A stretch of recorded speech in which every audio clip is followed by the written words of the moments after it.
Dominik Raoviina, pitkän tauon jälkeen Ilvestä vastaan 2-0 voitto Tampere Cupin avausottelussa. Millaista oli pelata ja millainen peli nähtiin?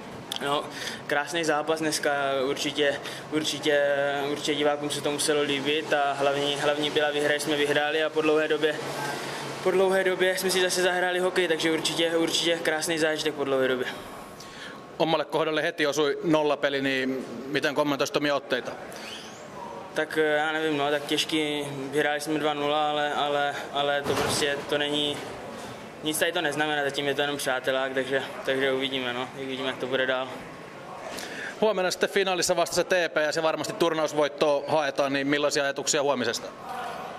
No, musíme se zase znovu připravit a zregenerovat dneska a zítra půjdeme do finále a budeme chtít vyhrát.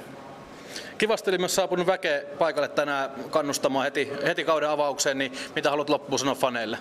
Super, že lidi přišli, byl jsem hodně překvapený, byla to paráda, že lidi přišli a děkujeme za podporu a doufáme, že zítra přijde ještě víc lidí.